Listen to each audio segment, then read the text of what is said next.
Now, this said, I have already, I think, also said or given the answer, or our answer, to the when question.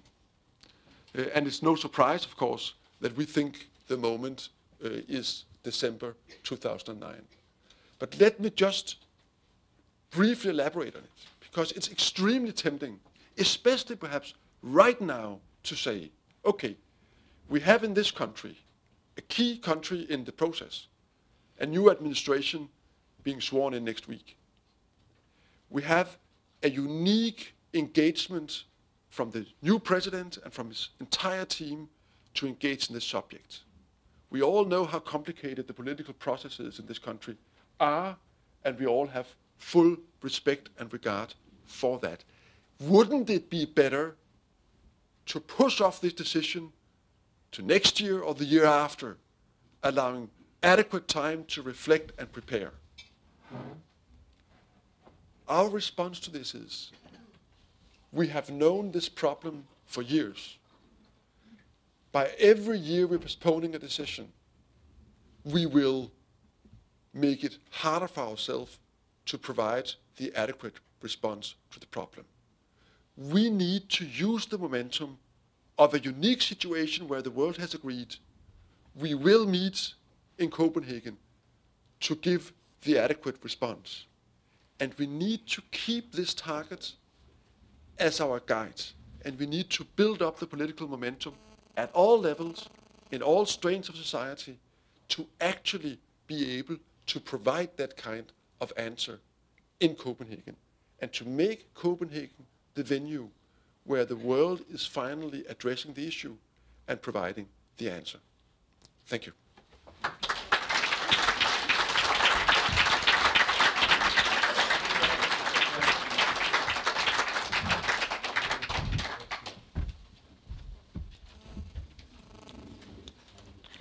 Well, thank you very much, Bo. We now have 10 minutes for questions. I would ask for short questions rather than long statements, and also hopefully some short answers so we can move along fairly quickly. Let me take the liberty of asking the first, which is, if you could be as concrete as possible, what is it that you would like to see the Obama administration do, either in terms of domestic action or in terms of our international position, that would really make a difference over the next several months? Either of or both of you.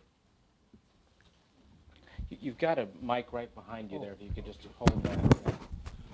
Yeah, I'd like to see him revise the statement that he made about stabilizing emissions or bringing them down to the level of 1990 by 2020.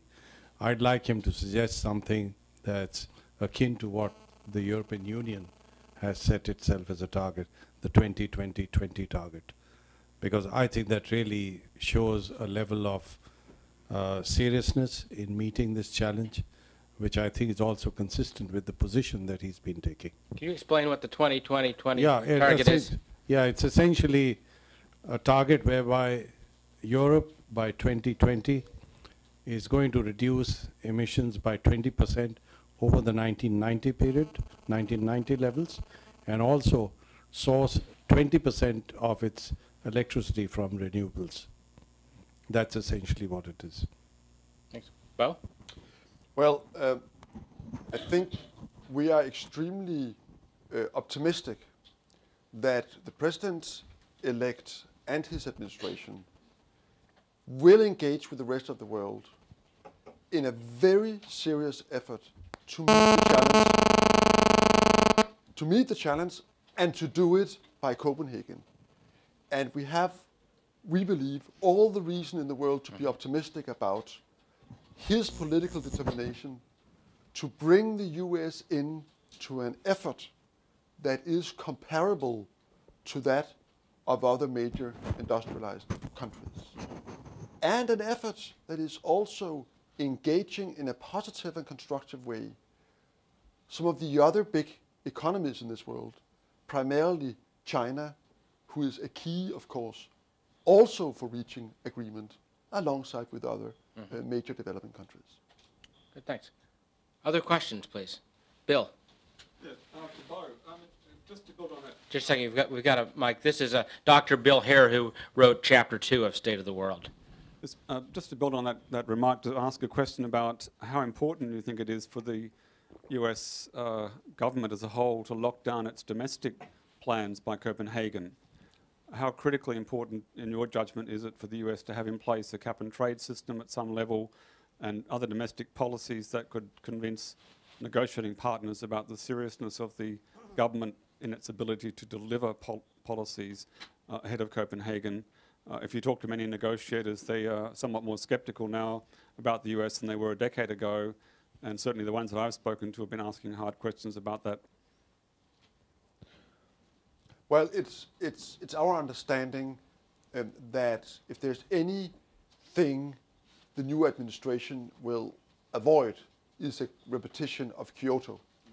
So it's our clear understanding that this administration will make all efforts to be sure that when they get to Copenhagen, they have the full backing of the Congress and a very, very clear basis in legislation that is either agreed by Congress or in the process of being agreed by Congress.